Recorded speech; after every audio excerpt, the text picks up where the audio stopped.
we're a Zoom first company. I want to see your face. I want to see your reaction. I want you to feel my emotion and my empathy in trying to help you solve the problem, right? And when you cascade that across a whole organization, you win a lot of value and strengthen the relationship with every customer. It's no longer you're a number. It's there's a name to a face on both sides. And you can actually see us really trying to get to the solution and not just trying to that's just how it works, or that's a you problem, not a me problem. So that's one of the biggest things. And then it's also important for us to be within our community. So we have a very active Facebook group. We do a lot of live events. Before the call you were asking how one of our conferences went. We did a small one here in Dallas, and Sean Vern and I are there the whole time, and we're walking around, we're sitting at our customers tables. We're not just on stage and disappearing. We're actually there with our customers. And we do about I think we're on pace to doing well over 100 events this year. And one of the most important That's things wild. is how can we be close to our community, because I want to hear the challenges that you're dealing with. I want to hear about where you're going with your company, because then I could start thinking of what are other tools that you'll need or don't even realize that you need. Let's start building those. And or if we're having issues that we can solve, let's talk about that. And so for us, it's how do we not only create a community, nurture the community, but be a part of the community as well. I love that. That's wildly impressive. That idea of 100 events. I gotta ask, like, what are some of those that you're pulling together? Is there a variety of virtual and in person, or is it predominantly one or the other? And what are they? Yeah, yeah. So we do typically we host about 4 in-person events here in Dallas. One large one, which we call our summit, but and 3 smaller events. Roughly about 100 to 150. It's very close knit. You get to meet and talk to everyone. Now we're trying to expand those internationally as well. So we do. I think this year we're trying to do 8 in total, 4 in Dallas, and then 4 internationally. And then we do weekly webinar events, and so we're doing a ton of those. But when I talk about 100 events, we're talking about actually traveling and being a part of the community. And so there's a lot of other people, a lot of other communities, a lot of other um, you know industry events that we're trying to be a part of. Some or many of them we get invited to. Some we're asking how can we partner together, how can we support you, and things like that. So really it's just continuing to just be everywhere and, supporting where we can. That's awesome. I love that. It's not every day that there's business owners that are willing to be that involved in the communities that they serve. I find that especially in the coaching space and things of that nature, there are some individuals who are willing to go to that extent, but then there are others that are giving everyone a bad name in that rep. And seeing how successful you guys are and yet still being that involved, that's amazing. Um, Yeah, I mean, it is tough for, different business models. I mean, a lot of it is trying to develop your personal brand and things like that, so people put a lot of effort there, and you have to sometimes in supporting your personal brand, you have to make some, you know, selfish decisions, not in a negative way, but unfortunately, that's just the truth of the matter.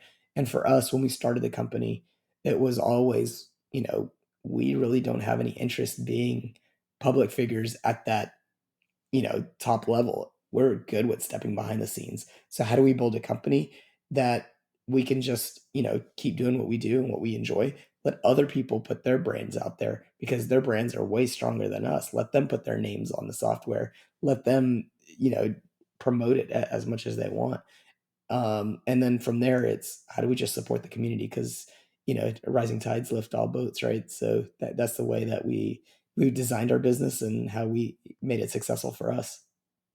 I love that.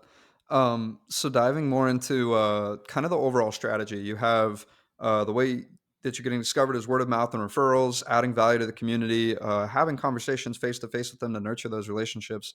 But in terms of like capturing people's information and getting them to be a part of the ecosystem that you guys have going on, talk about either your funnels or tactics or anything related to those sales and marketing strategies. Yeah, so once someone comes into our funnel, the first thing that we do is we love getting people into a 14-day trial.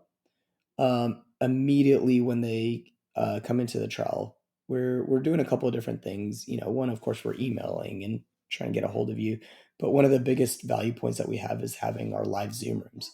So we have teams that are staffed 24/7, well over 200 people.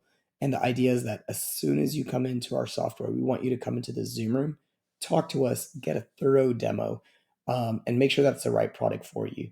And if it is, that's great. What we then want to do is take you to our implementation team, which is our customer success team, and very similar, staff that up with about 200, 250 people 24/7. And so that when you are ready to get started, there's a team right there that follows a set procedure, and they're going to walk you through step by step by step. Now, a lot of people think that you're supposed to try doing it like a one to many concept, but at the end of the day, to get the most successes, how do we do it in a way where we can give you a one-to-one experience? And that's kind of, where I mentioned, like, even when we started, it was always this high value, high concierge feeling that you can't get anywhere else. How do we create that in the software world and do it at scale? And so that's what we've done there. That's very interesting. I like the conversation around the one to many versus the one to one.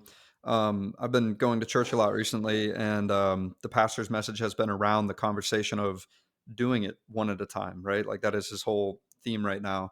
And I found that a lot of the value that we can provide in the community and stuff can be done digitally, it can be done in person and all those things, but they all have different levels of effect on people. Yeah. And so that FaceTime, that one-on-one, I I think there's a lot to be said about how much value you can add to cater to specifically that one person's problems. So how did you guys end up coming to the conclusion that you wanted to work with people one-on-one versus doing like one to many? My philosophy has always been when something's working, just put more gasoline on it. And I think as entrepreneurs, many people struggle with, like, once you get something working, let's it's like you stack up a whole bunch of Jenga blocks and you're like, "Okay, I got it perfect. Boom, let's knock it off and let's try to build another version of it." Right? Because you wanna Yeah. build something even bigger. And in reality, it's like, how do you take something that's working in an unscalable manner and just make that more efficient and better so that you can make it scalable? And I think people just get too far extreme into it. So for me, it's what is the outcome that we want? And if the best outcome is in that one-to-one experience, okay, if we're gonna scale it up and make it better, I wanna make that scaling process, make sure that we can get to at least a 90 to 95% same outcome that we had in this very unscalable method. And I think that's the piece that entrepreneurs forget. They build something they like it, and they see some forms of success, but they're not measuring that success when they go to the next scalable manner. They're only focused on the building. So when you build that new thing, yes, you're able to quote unquote serve more people, but you're not paying attention to the volume of success. And so what's always interesting when you compare our what we're doing and then like coaches and consultants, they always talk about, we sell a lot, but only 1 to 5% actually follow through with it.